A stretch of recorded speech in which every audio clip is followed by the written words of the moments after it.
Yeah, 2 Joes and a pro.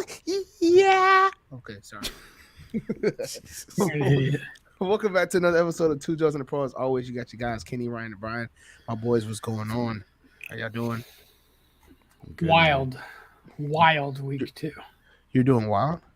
No, it was a wild week too. Oh, okay, wild week too. Brian, it was a wild week too as well, or do you have something else? No, man, Nothing? I'm good. Wow, I'm exhilarating. making money on the It- weekends. it's- You know? Oh, you making money on the weekends? Okay, run it. Call you Brian. Run it up, shorty. AKA run it up, shorty. That's what we can call you. All right. Well, let's get straight to it. Um, what is the most important thing to talk about? Okay, NCAA football. And we're gonna start off with my favorite team, but they're not America's favorite team right now, and that's Alabama. A lot of people, including myself, lost a lot of money on Alabama. They played USF, and listening to Nick Saban, you thought that Alabama was going to show up. And then Tyler, how you say Buckner, whatever is however you say his name from Notre Dame, he's complete horseshit. And they had us believing that he changed his ways from Notre Dame. If you saw him at Notre Dame, he was very frantic when he was in the pocket. He could run a little bit, but he didn't have good decision making. And to my surprise, it was the same thing that was in USF. We played close with USF. We were like 3-3 for majority of the game. Then at halftime, I think we scored one time. I think it was 10-3. And it was upsetting because why are we competing with South Florida? Granted, it was raining like a mug at first, but that's besides the point. We look like horseshit. And we end up even though we won, we dropped in the rankings. So that happened. What else happened? I think the game of the week that everybody was pretty much interested in is Colorado versus Colorado State. It was a lot of hype, a lot of trash talking. And then for the most part, it was an exciting game. I would say this, even though, Colorado lost a lot of people money in a sense because people kept talking about they're just going to walk all over Colorado State. And that was Vegas trying to get their money back. People won a lot of money for Colorado the last 2 weeks, betting against them against Nebraska and the week before at TCU. Vegas is like, hit that button. Let's put that spread up. Let's get them back. And I think it was a trap game in the sense of the coach from Colorado State wanted to make it emotional, wanted to get the guys out of their normal routine, and he did that. Travis Hunter went out the game. It was a cheap shot by one of the Colorado State players, and I don't care what the coach says. The way his mannerisms were, you can tell the coach told him, fuck them.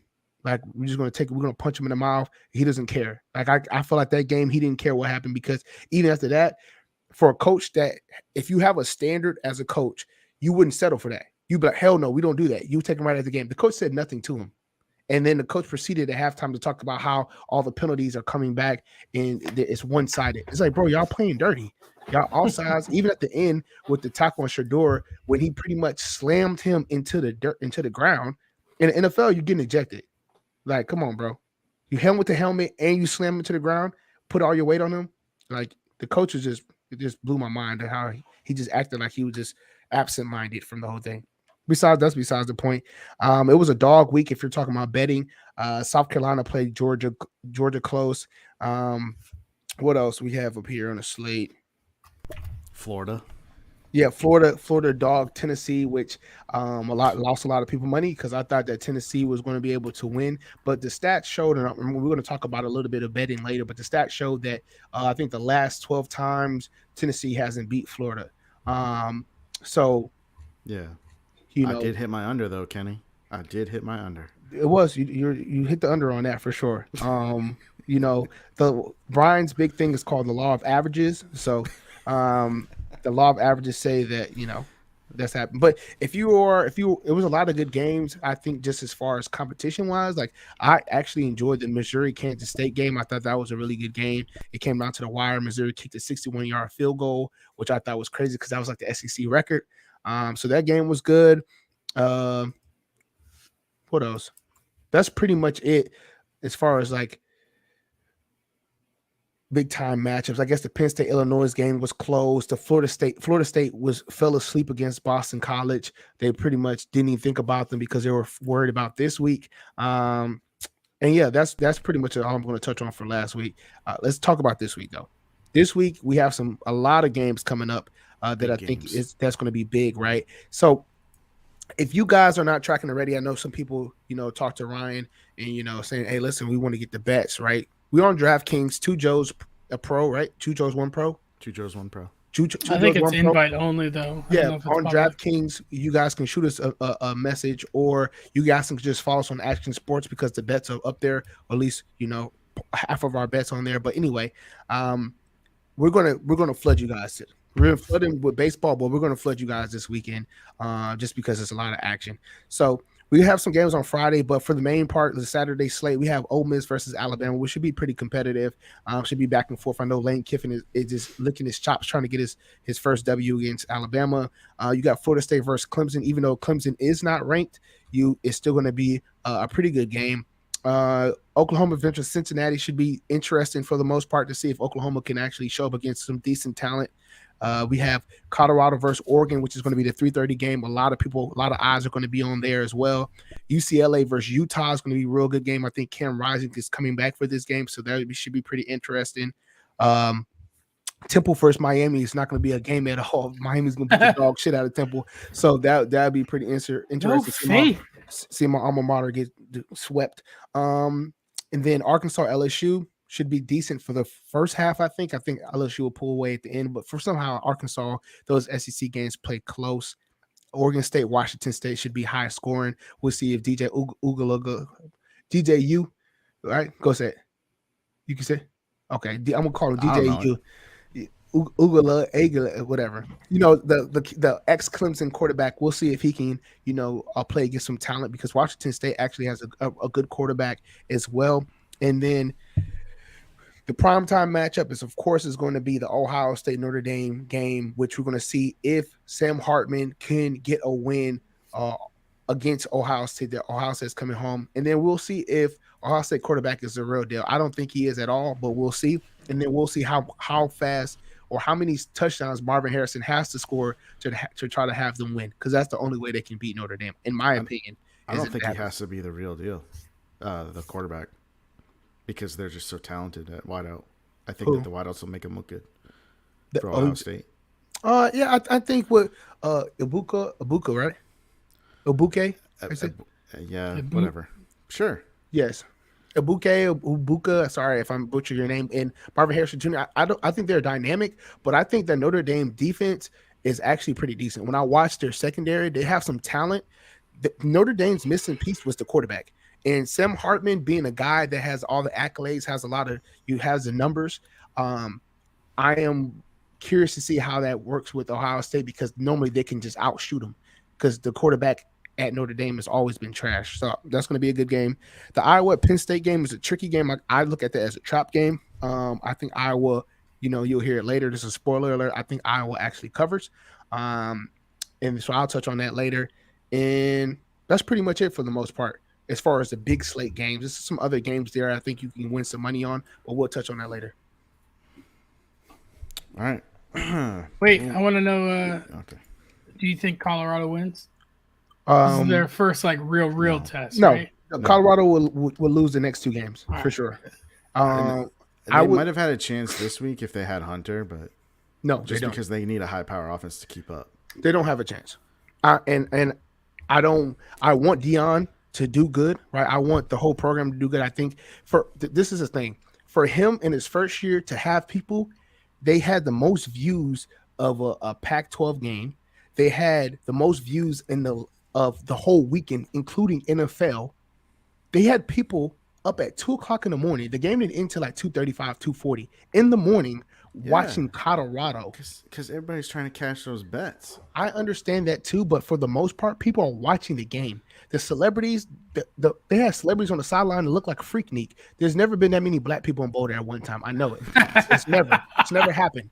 It's never happened, right? And guess what? I know all the people in Boulder, they probably was scared at first, but then when they was like, oh, they spending money, the liquor stores are sold out. They were like, oh shit, let's keep it going, right? Because it's a party. It's a party, right? And like Dion said, he's like, they're like, oh man, people like act. We never experienced this before. The student said. Dion said, shit, I haven't either. We all learning together. It's a big party, man. You know, and I shout out to Shedeur. I thought that last drive was a Heisman drive, starting on your 2-yard line, driving 98 yards, and getting a 2-point conversion, and going to overtime and leading your team, taking big hits, still not worried about it. Didn't have Travis Hunter, rallying the guys. Like, I thought it was a hell of a game by him, and his numbers is crazy, right? Like he's averaging 415, 420, 100, 420 yards a game. That's crazy. And people were talking all that trash, talking about, oh, it's FBS, HBCU. Bet on him? Yeah, no, well, I did. Heisman. Oh. No, I'm not betting him on the Heisman. He's not going to win the Heisman only because Caleb Williams, what he's doing is just grown man shit. Like Caleb Williams he's the Heisman. He won the Heisman last year, so he's the defending Heisman winner, and he's coming back, and his numbers are crazy too. He's leading the country in touchdowns. Shedeur is leading in passing yards, and it's going to come down to it. The only way Shedeur, I believe, can lock up the Heisman if he wins these next 2 games. If they win these next 2 games, the Heisman's locked up. You don't think Bo Nix has a chance? No, not at all. It's not even close. Bo Nix is not even a conversation because of how he played against Texas Tech. The game against Texas Tech, it was really wishy-washy. Shouldn't have been close against Texas Tech, and they made it. They lucky they won that game.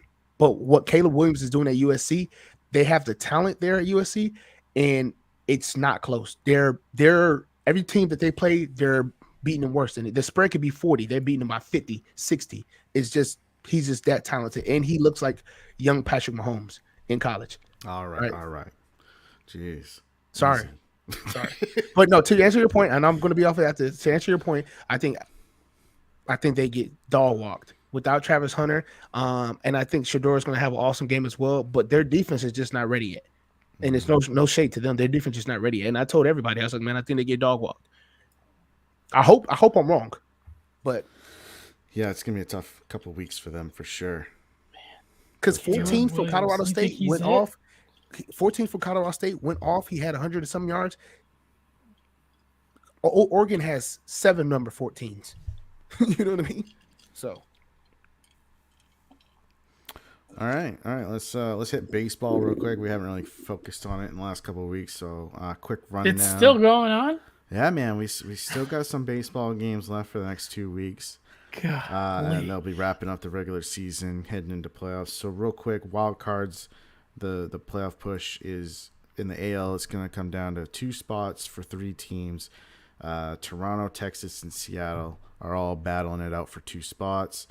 Tampa's already locked into the first wild card, and then of course you got your division leaders; those won't change. And then in the NL, you've got Philly is leading the way. They're up 3.5 games in the first wild card spot. Then you got Arizona a game up. And then you got the Cubs with Miami and Cincinnati trailing by a couple games. The NL is going to be a big race. So the good thing about that is you're going to have a lot of teams that you can still, bet on because they're actually still in it. These teams are already eliminated. It's hard to actually put any wagers on because half the time you got minor leaguers coming in there and playing because they're just playing kids. So, or they're pulling their pitchers early. So they're just playing kids. They are. I mean, I know they're trying to get the use right, huh? I mean, they're not kids, but in baseball terms, they're kids. They're like wait, what was your projection for the Athletics? The Athletics was under 60 wins. Oh yeah, you got it. Yeah. Oh yeah, that's locked in. At this point, Brian has the law of averages working to him. He has placed so many bets. He's damn near the bookie. If he says it, if he says an over under for the year, you might as well just put it and lock it in. He's seen too much ball. He like the old head that played on a basketball court that you like, damn, you ain't got you can't jump anymore. Your hamstrings is bad. But he's like, young blood. I've been around the game a long time. He can still get you with the moves. I don't know. There's a few teams in baseball that severely underperformed, like the Mets, the Padres, who were my World Series champs. They're making the playoffs. They're not, bro. It's terrible. It's just, yeah. I would say thank you though. I appreciate you looping me in, grab me by the, by the shoulder and say, "Come here, little bro. Let me show you how this baseball thing works." Right? I probably bet baseball every night. It's worth throwing a few dollars on, you know? Yeah, like I just like to watch it. And I think we're bad influence on Ryan because Ryan at this point, he can't watch a game without having to put some money on it. I think we're rubbing off on him. Yeah, he was out of state the other day. He had to have his wife put a bet in for him. Well, yeah, I mean, football's on. You know this. I have self-control over every other sport. But not football. Playoff basketball and football. You do like playoff basketball. I do like basketball's different. Yeah, you do like playoff basketball. Because playoff basketball, you don't have to worry about anybody sitting out. You know, like they're playing. Yes, that's my big issue. I like playoff basketball. I like the same game. Yeah, they're playing to win. Yes. And you did good though. But the things that you like, you did good. You did good on the playoff basketball. Mm-hmm. Same game parlays. Yeah. So won a couple grand. So one bet. Hey, it counts. That's all I got. Real quick, NHL is going to be starting up your preseason at the end of this month. So get ready for some NHL talk probably in the next couple weeks. I need to get right a little bit deeper. I need to start watching some NHL so I can get these bets right. Yeah. I'm already looking at like the first games and like you got some matchups where I think we might be able to hit some overs with like the Kraken. That's my favorite thing to do in NHL. I know. That's because then you don't have to root for a team. You just just score goals, guys. Go nuts. That's it. Run it up, bro. Yeah. But yeah. Anyways, let's get to why we're really here. Football. What's up? What we got, Ryan? Did football happen last week? I'll be honest. Last week was rough for me. Just because I was traveling all on Sunday, and my oldest had a game in Virginia, so we drove to that, and then I was literally in the car driving for most of the day trying to watch all these games. Anyways, I about damn near had a nervous breakdown.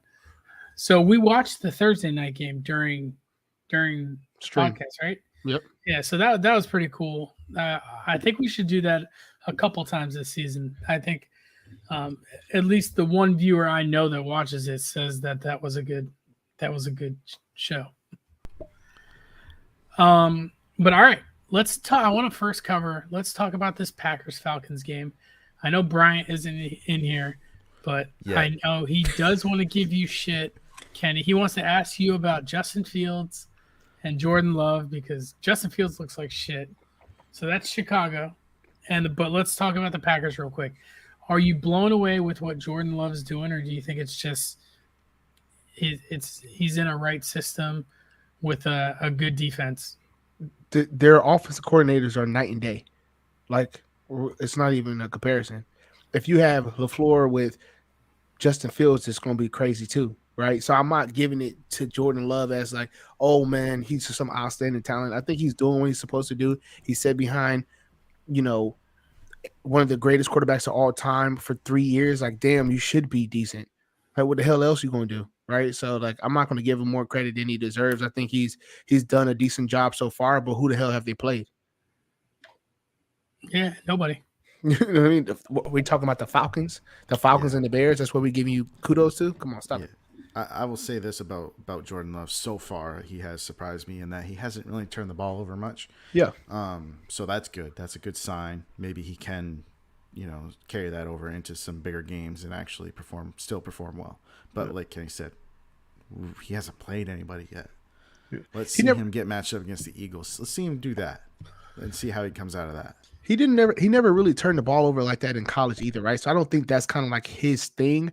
I think the biggest question mark, to your point, Brian, is he going to show up in the primetime games?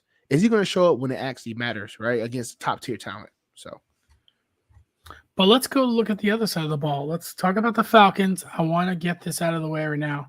Kenny? Well, first, it's red alert but time. Drake London had a great game. 6 for 67, 1 touchdown, but 6 catches, 67 yards. He's not getting it to he had 8 targets that game. Our boy Kyle Pitts had 5 targets that game, 2 catches, 15 yards. There's just not enough passing going on in Atlanta. They want to run the ball. That's it. It is as old school as an offense as could be. right? Like they're stuck in like the 80s, 70s. Like they are running the ball all the time. And I'm going to get this out there. I know we talked about it earlier. I'm going on record. I said before that Bijan Robinson was going to bust and not be effective, but I was completely wrong. I know Brian Scott has his piece, but the way that he moves, the game has slowed down way faster than I expected it to be for him. I thought it was going to take, at least a year to slow down, but he's reading it. The cuts, the reads, the way he flows, he's like water out there. And I was completely wrong, and I'm thoroughly impressed with his game thus far. I like the way that he takes care of his body. He doesn't do what Saquon did his rookie year and try to like run people over and all that. He doesn't do that. He just makes his cuts, get out of bounds. Try to be smart. Even you see sometimes when they try to he makes catches out the backfield, or if he runs around, makes a catch. When they try to tackle him, he does the receiver thing and duck on the ground and try to protect his body like that. So I really like what I'm seeing thus far, and I know the people that have him in fantasy, they're going to be happy because I think it's just going to be more carries for him. I think he's a better Cordero Patterson, right? So like Cordero Patterson I'm saying in the sense of Cordero Patterson had a lot of usage and they were putting him all over the place, but Bijan Robinson is better fitted for that, I think. I mean, he had 4 catches, 48 yards, still had 19 carries on the ground. They ran the ball 45 times. Mm-hmm. They gave 19 to Bijan, 10 to Desmond Ridder, and 16 to Tyler Algier. Like, they are running the ball. I think it's going to be interesting to see what happens when Patterson comes back. I think he comes back this week to see that usage, right? Like, what do they do? Do they give Patterson back his usual role? Do they make him more wide receiver? Do they just say, no, you can be special teams? Because I think that is going to have some effect on all 3 of them, right? I think because it's not enough ball to go around. So, you know what? They are 2-0 in that division. The Saints are also 2-0, but at least Atlanta looks good doing it. The Saints don't look good, like a good 2-0. I don't think the Saints look great. They're 2-0. They're 1-1. They're 1-0. Sorry. Who? The Saints? Who? The Saints are 2-0. 2-0. No, I'm saying that you said Atlanta's 2-0. Not in the division. Oh no, but they're 2-0 overall. Overall, yes. Okay, cool. My bad. Yeah. My bad. I'm just saying those Atlanta, because I have Atlanta. That was my big take, was Atlanta was going to win this division. Yeah. But New Orleans, to me, their games that they've won, they just haven't looked pretty. Like Derek Carr isn't blowing me away. Michael Thomas looks nice. He looks like he's at least able to be a possession receiver. He looks like a good number two right now. Yeah. But they're not blowing me away. Maybe that changes when Alvin Kamara comes back. That will help. Yeah, because they don't have a run game right now. They don't have any explosive player really. Keep an eye on. Keep what? He's good, but he's not like a super explosive guy. Like he's not that Chris Olave. Like he's a good receiver, but he's not like he's a route technician. Yeah, he's not like Kamara. Kamara comes in and he gives you a burst. Garrett Wilson's more explosive than Chris Olave. Yeah. Well, Garrett Wilson's out here fighting for his life, trying to make plays. I think the contrast between the two teams, though, Ryan, is they both are winning, but they're winning in a different way. New Orleans' defense has been really good. They're dominant, bro. Good. So, I mean, they're just more of a defensive-minded team right now. Packers play the Saints this week. Yeah. That's a big, big test for Jordan Love right there. That is, because that's a good defense. Under. That's it. That's what it sounds like to me. Under. Yeah. Because the Packers defense is like too. Jordan Love is going to have 1 interception this game. Oh, that's easy. What else I got? Oh, Bills are Bills had a get right game. They won 38-10. They played the Raiders. Scared. I think everyone knew that was coming. We need to talk about this. Joe Burrow looks like shit. They lost to the Ravens 27-24. He just looks bad, and the calf injury seems to be a little bit more serious than what everyone's anticipating. He's being seen on the sideline, hitting it with like a Theragun. Like he's definitely in pain. And I think the coach even came out and said there's no guarantee that Burrow plays. That's not true. Man. I heard Zach Taylor today. He said we're just going to monitor it and then go from there. He said it in an interview today when he was talking to what's the guy that runs the 40? The guys that run the 40 all the time in the combine. Rich Eisen on his show. He said it today, and he said it's no telling we're going to play it by ear. And Joe's a competitor. We care about his safety, and if he can't go, then he can't go. But right now everything is good. We're just going to recover him and do the same process. So. I think a lot of it though is coming down to like game script too, like or like play calling, because they completely avoided the run the first half of that game against Baltimore. Joe Mixon didn't even get into the game until like the second half. Yeah, he was running 4.5 yards a carry. Yep. Yeah, but they gave him almost no carries in the first half. They were just trying to throw the ball and throw the ball. I think it was they were trying to prove a point. Like last week wasn't us, and it's like. Just stick to your guns. You guys always run the ball to get the defense sucked in, pause, and then you guys go and do what you do. You get big package. You get big passes to Jamar Chase, and then guess what? Y'all try to defend Jamar Chase, then T. Higgins go off, then Tyler Boyd gets loose.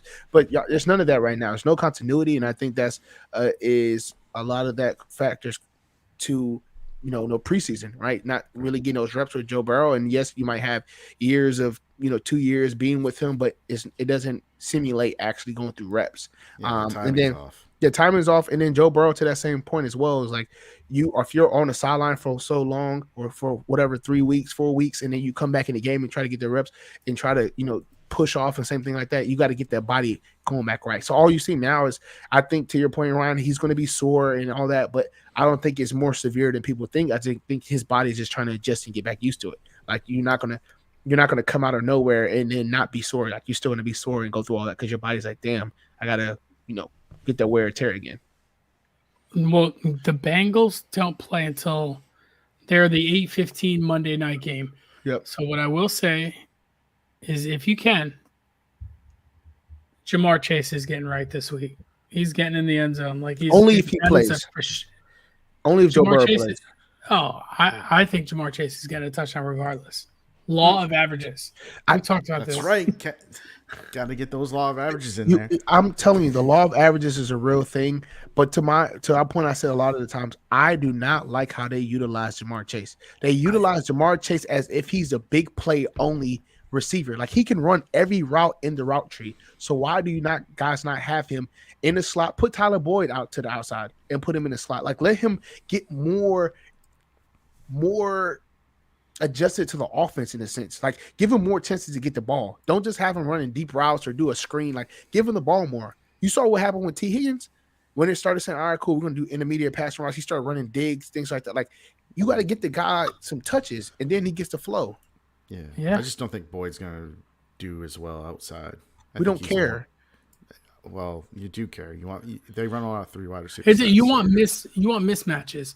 Jamar Chase in the slot is a mismatch. It's a mismatch. Whoever they put there. And that you should be a mismatch on the outside too. But it's different on the outside. It's different on the outside because it takes more time for those routes to develop. Rather than if I have you in the slot, I can get it to you right now. And Charlie Jones, I think that's his name is, the white boy from Purdue. Nice. I know him as that. The white boy for the Purdue, they be cooking.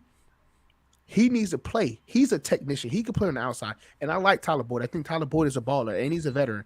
But they got some guys right there on their team that can get it done as well. And I think at this point in time, you need to shuffle some people around so Jamar Chase can get some action. They don't have time to mess around. 0-2 in the AFC. That's brutal. This is a must-win game for them. And Stafford's playing well. They got the Rams. Yeah, they have the Rams Monday night. That's not a slouch team because Puka is damn near uncovered. He can't be guarded. That's what I'm saying, man. He is. They say, okay, what happened? No Cooper Kupp. I was like, bro, this guy can run routes just the same way.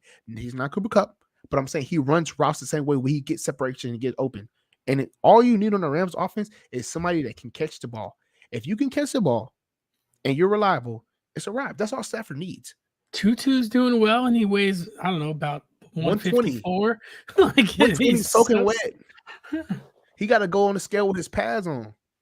Like unbelievable what the Tutu is Rams are playing doing. extremely well, and I'm happy for him because I feel like everybody's been like, Tutu, where is he going to show up? And he's finally like actually showing up. Yeah. Let's see. Seahawks win a shootout against the Lions. That was a good game. That But pass interference at the end was. I I'm know. not pass interference. That holding. I'm sorry on that one. It's pretty wild. But I mean, the Lions are good. What are they doing with Jahmyr Gibbs?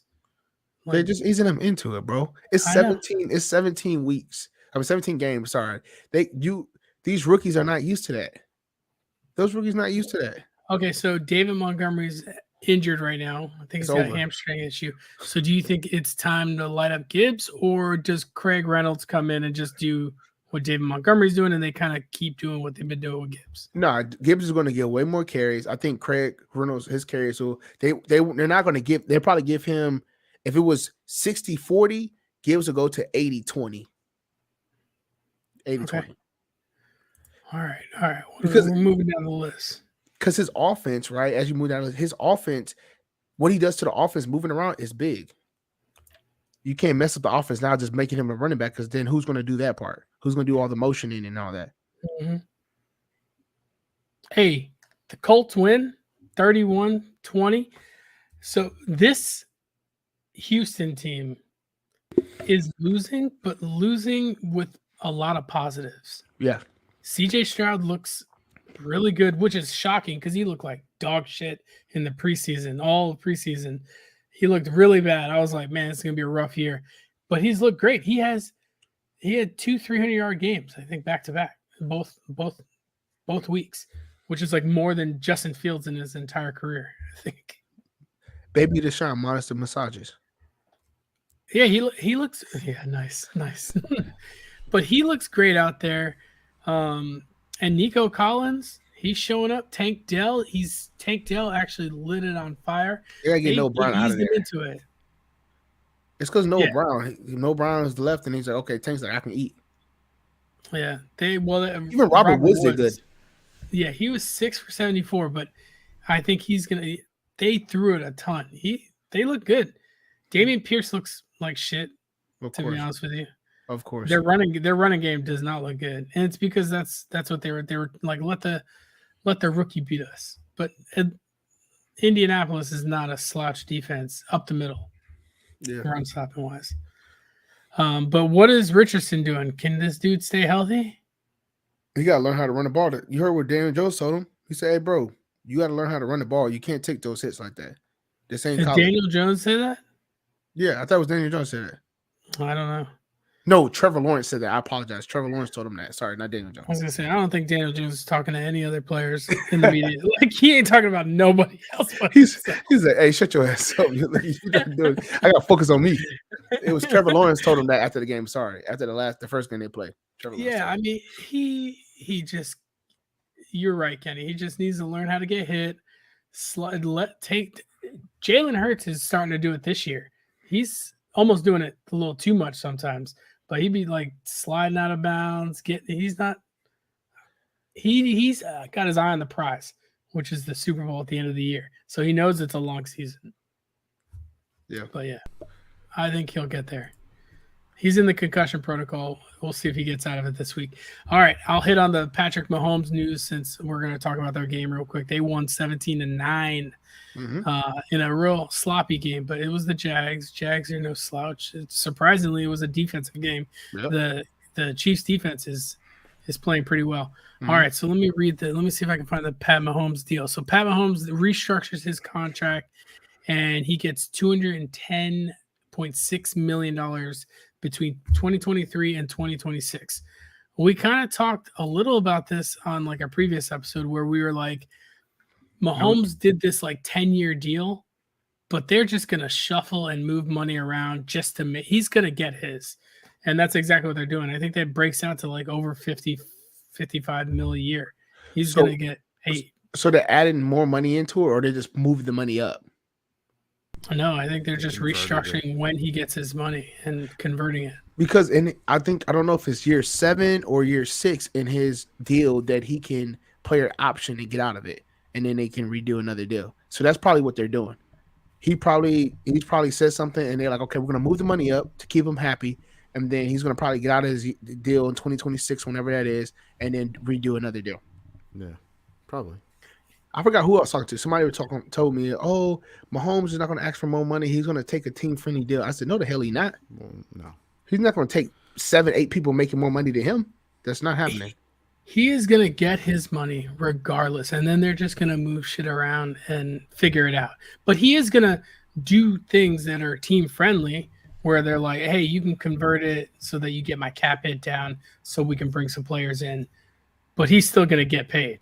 Yeah. Same thing with like Brady. Brady still got paid at the end of the day. He was like, he eventually got it.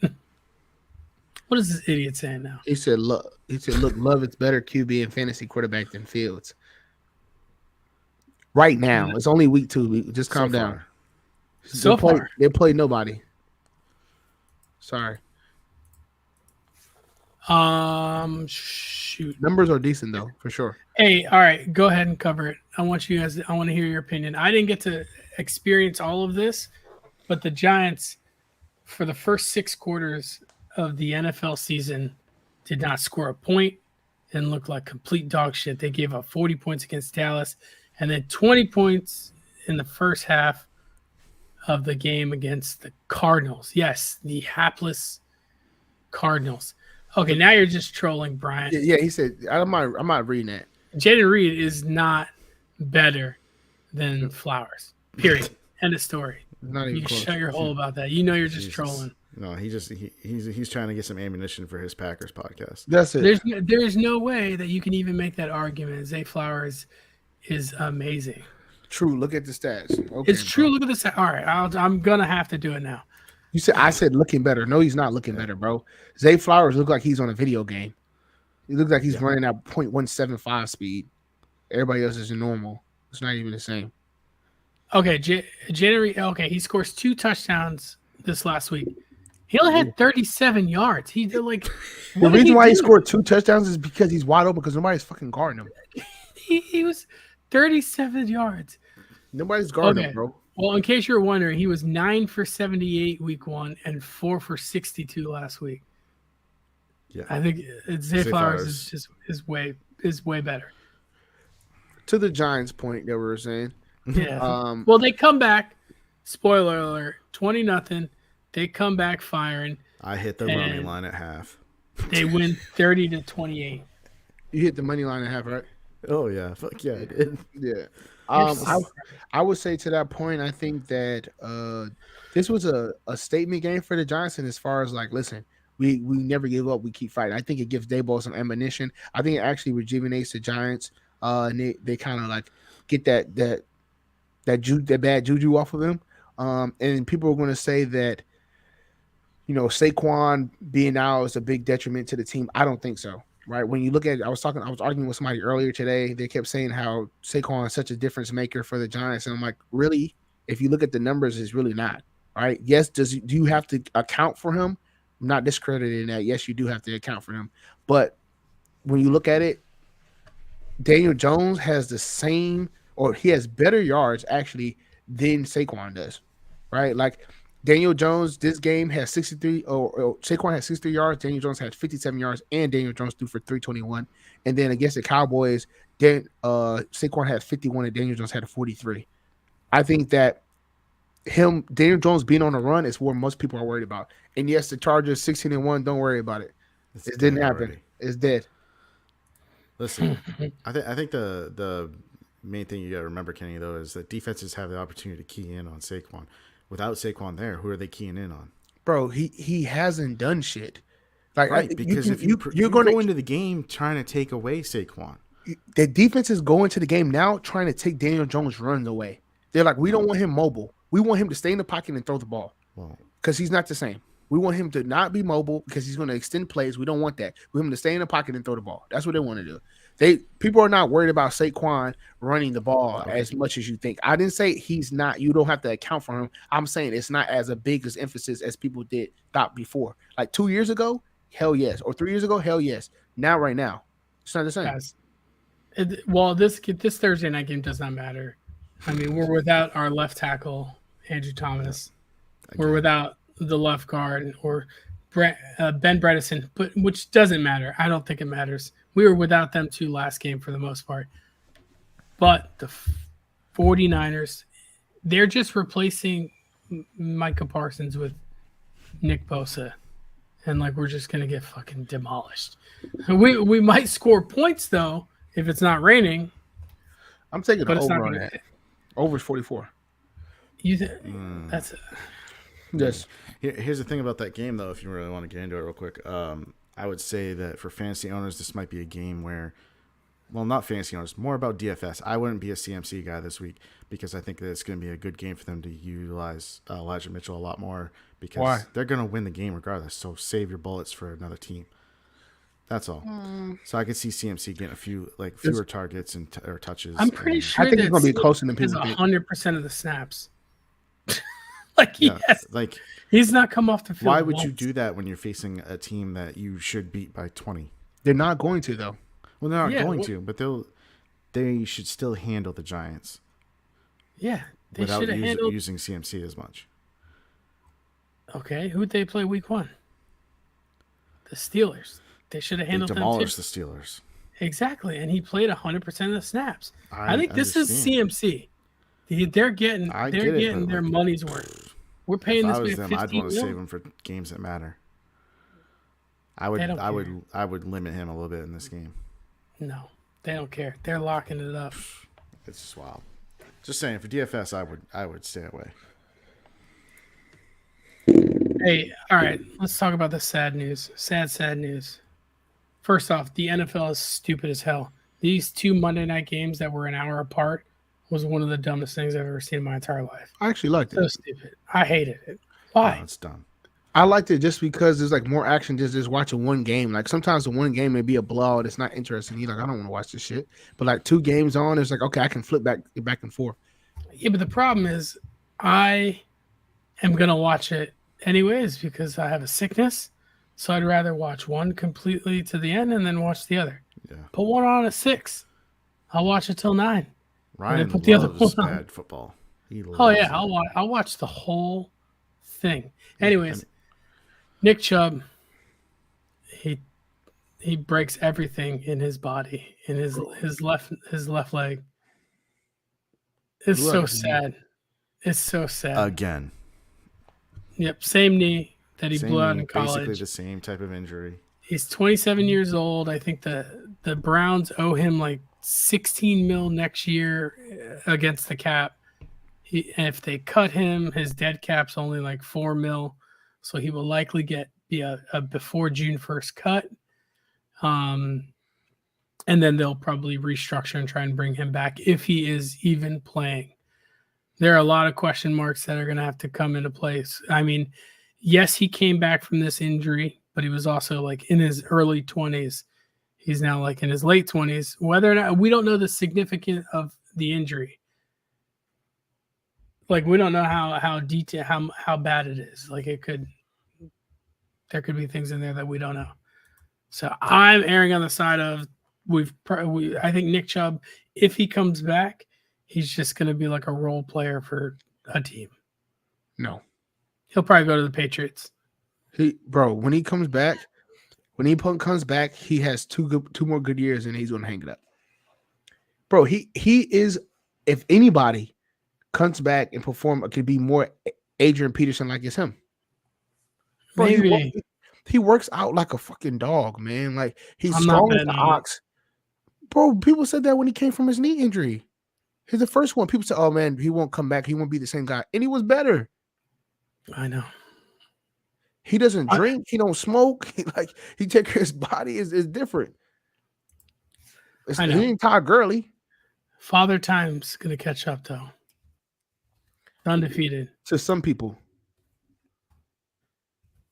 Even Adrian Peterson. After he played in the league for 40 years. And he still want to play. You call him right now, he's still going to want to play. I know. I hate to see it. And it's such a terrible thing because Nick Chubb is probably one of the most beloved players in like the NFL. Like even the Steelers fans, who are usually assholes, were like cheering for Chubb as he was getting like carted off the field. And that's their rival. Like, typically they don't care. So that's a sad thing to see. But that's all. That's all I got. Brian, do you want to cover anything about the Dolphins stomping on the Patriots? Come on, really? Stomping? Okay. No. The really. 0-2 Pats? Yeah. I mean, they are basically on the same schedule that they should have been. Does this change any of your wins? No. All right. Who do you guys play this week? Broncos? That's a dub. We're going to New York. Oh no, that's Dolphins are playing the Broncos. Oh. Oh, see, you get to play. We get to play Zach the Jets. Wilson's It's a getting get right toast. game. Although it could be a sneaky under game, even though the points is only 36.5 right now. But they had both their games last year were under 40, so it's possible. Any other games you're looking forward to this week, Kenny? No, I hope we get a win. Vikings? Yeah, the Someone Vikings are is looking for a win too, though. Someone in that game is coming out 0-3. Yeah. Like, it's probably going to be us because to the Vikings point, even though their defense is not any big names and they suck, at least they find a way to get a stop sometimes. We can't stop a damn old person from walking. Like, we're that trash.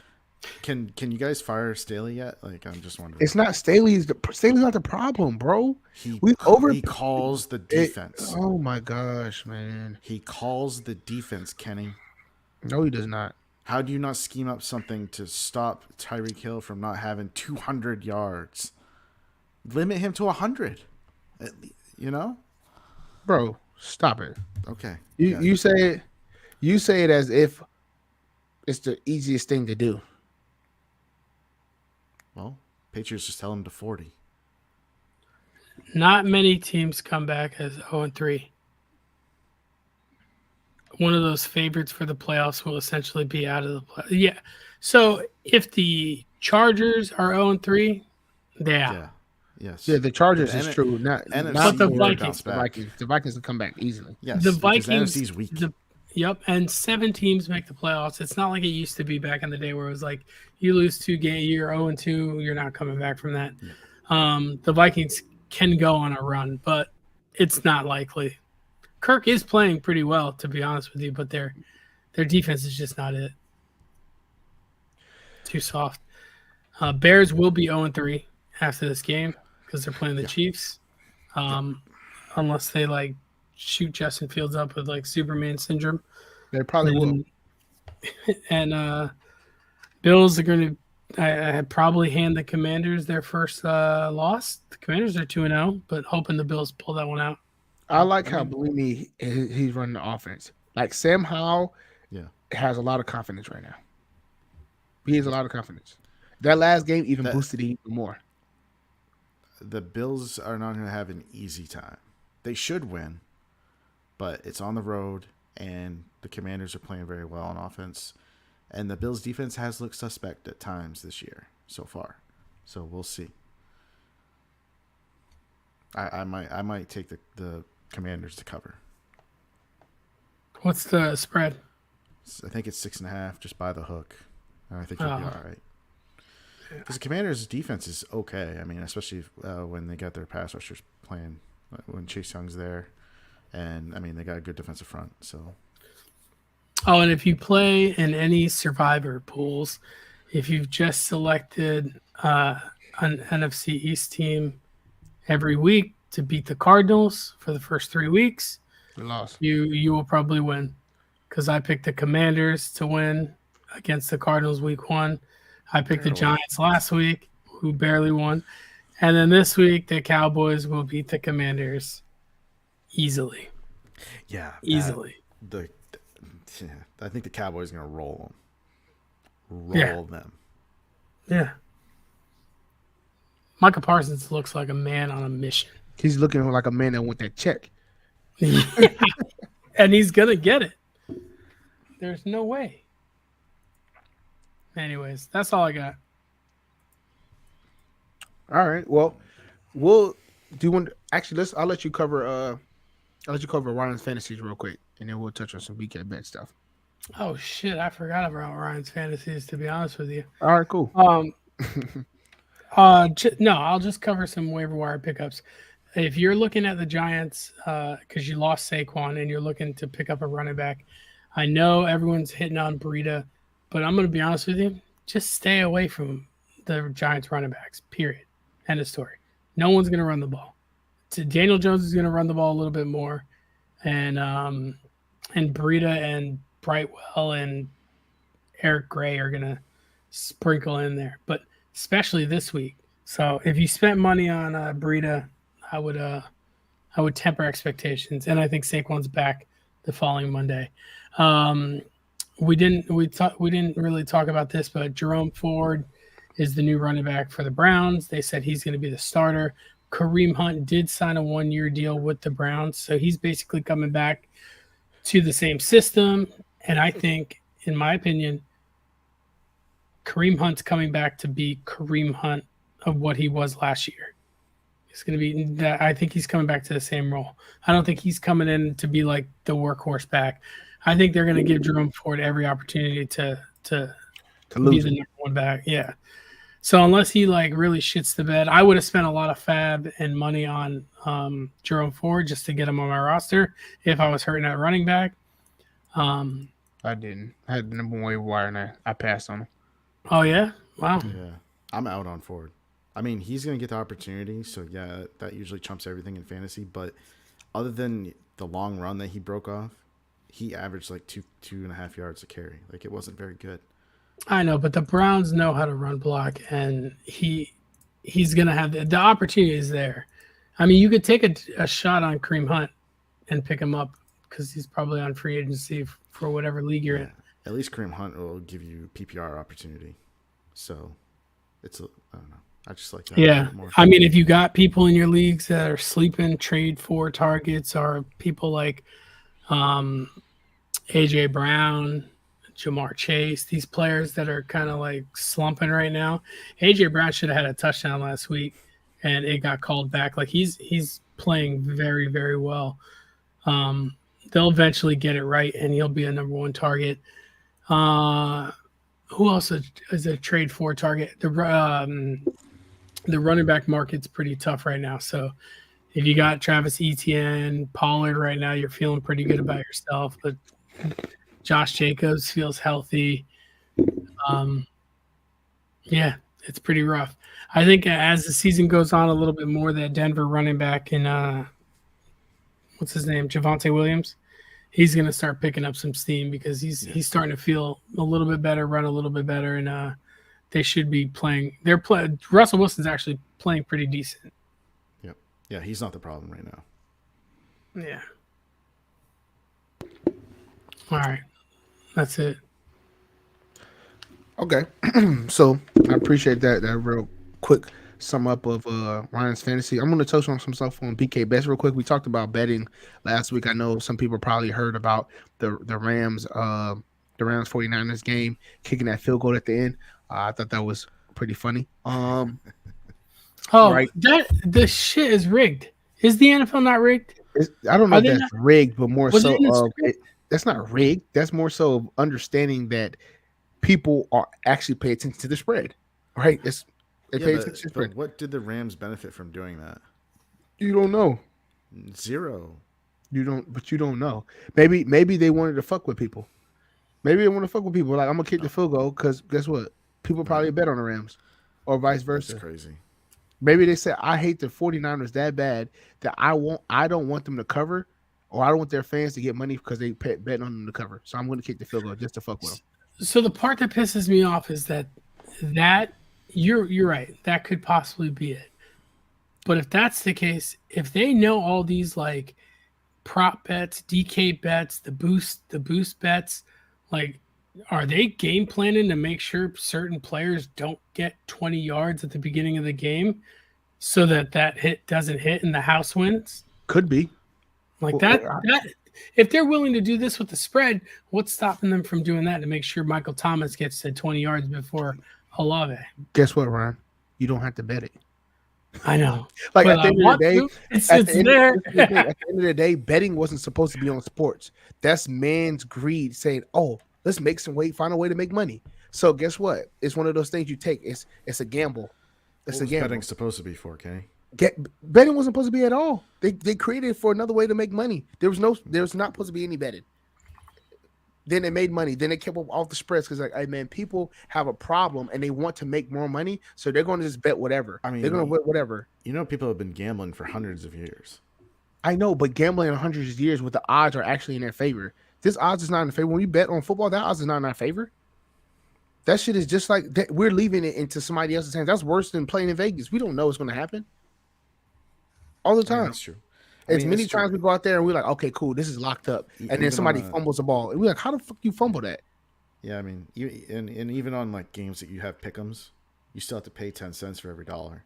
Yep. To make that bet, Just to see it's always minus 110. Yep. You don't ever get even odds. Nope. Rarely. So I just want to touch on a couple things in NFL, right? So, so week one, the overs were really high, and pretty much all the unders was hitting. So a lot of people they pushed the bets down, and then this week for NFL week 2, 13 out of 16 games were overs. 13 out of 16 games was overs. A lot of people got fucked over on the LA Rams game. That's a big one. 60% of the teams, the road teams, are winning right now. What else? What else is I see on here? The road teams, they're for the season is 19-13, so 59%. They're like straight out 21-11 against the spread, 65.6%. 2022, the underdogs actually finished better. They were 151-124, so they were at 54% against the spread. So I thought that was pretty interesting, just looking at those numbers. And then as far as the overs, it's the overs hitting at a 53%. So. And go ahead. You would say something, Brian? No, I'm just waiting for you to do your bets. Okay, sorry, my bad. So we'll get the college ones. Just so bets. So we'll get all that being said that you don't have to bet. We still bet anyway. So we'll get to it. So what I have for here for bets. Last week, if you guys been playing with us for a little bit, we're making some money out here. So I liked Michigan minus 24 against Rutgers. I think, yes, Rutgers seems like they're on the same page as a lot of good teams, but they're not. Right, this far they haven't played anybody for 3 weeks. I like the minus 24. I like the Oklahoma game versus Cincinnati. I like the over more. If you could push the over down, it's at 57.5 right now. If you could push it down 4 points, I like that. But I also like the spread, push it at 13.5. I like Florida State money line against Clemson. I like Duke 20.5 versus UConn. If you feel like a gambler, go ahead and take Oregon minus 21 versus Colorado. I'm not touching it just because my emotions in it, but definitely take that. I think the over is a little too high at 70.5. I don't think the over gets hit because I don't think that Colorado is going to score as much points as they. I don't think both of them are going to score so much points, right? But yeah, if you want to sure lock, take Miami minus 20.5 against Temple. Just nail that home. They're going to beat the dog shit out of Temple. Sorry. Bump it up more. Get those plus odds.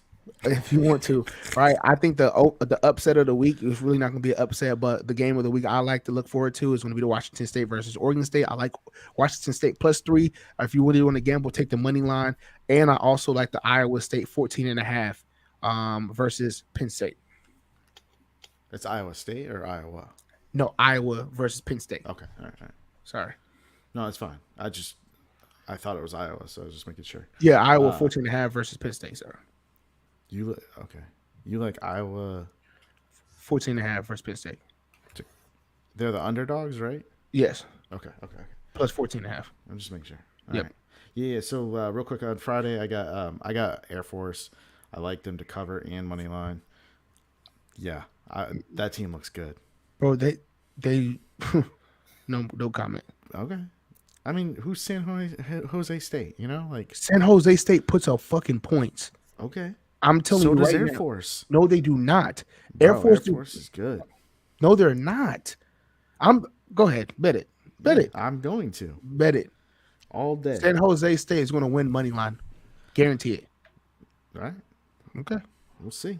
All right. You'll get better odds that way, I guess. You want to go with the underdog.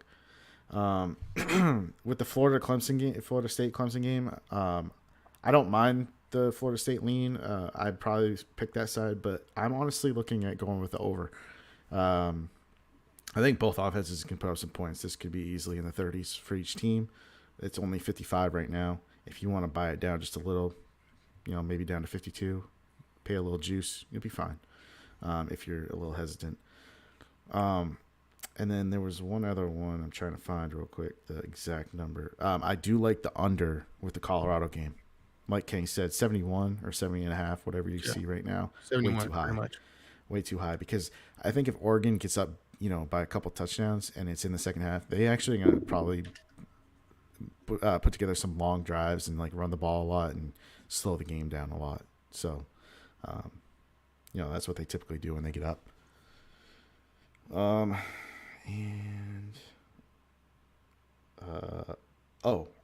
Ole Miss Alabama might be a sneaky under pick if you feel like picking an under. I know Kenny hates unders, and I don't blame him because you're sweating the whole game. But neither offenses look great this year, but they're both defensive. They're pretty good defenses, so they can hold each other in check. Trash, bro. It is. Ole Miss defense is trash. I don't know about that. Okay. I'm just saying. I like the unders. I think the under 56 is going to be a nice little bet. Okay. That's where I'm at. And then I had one for the Ohio State and Notre Dame game. That's going to be a big game. I don't have a lean on either side because I think Notre Dame is pretty good. I am an Ohio State fan, but it's a road game. That's tough. They usually have Notre Dame's number, but like Kenny brought up earlier, Notre Dame's defense is for real.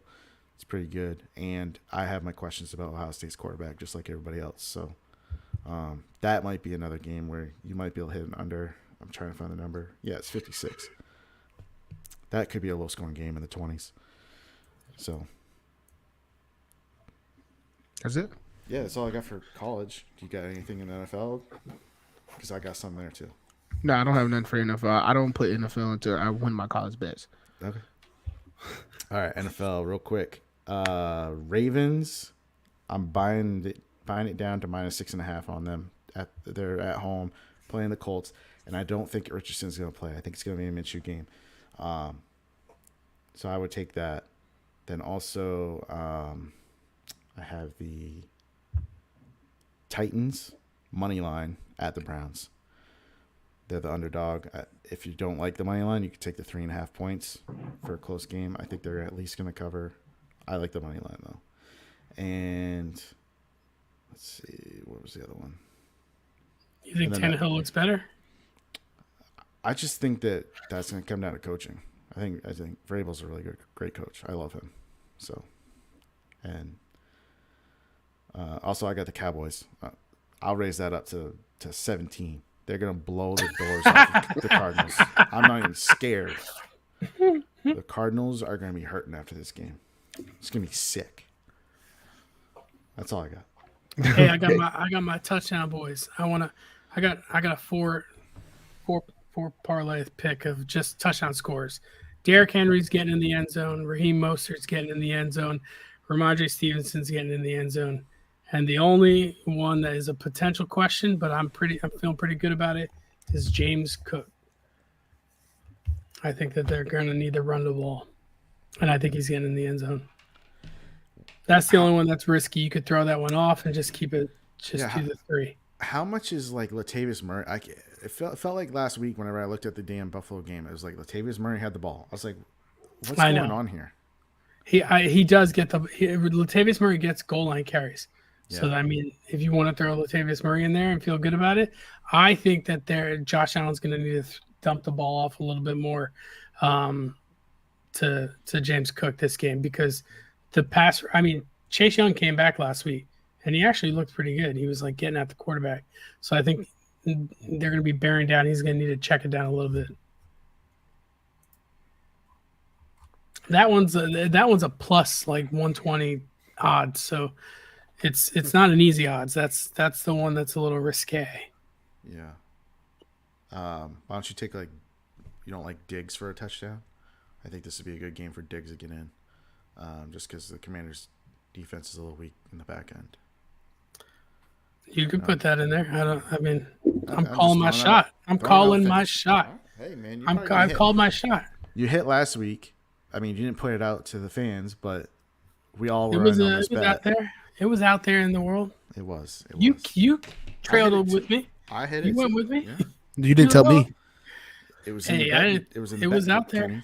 I did hit a touchdown over though. So A touchdown over. I hit the over 1.5 touchdowns for the quarterbacks. I did a parlay on that. Oh. Yeah. Oh, did we talk about how Brian cost us the game last week? Our little parlay. Yeah, because dude, it was.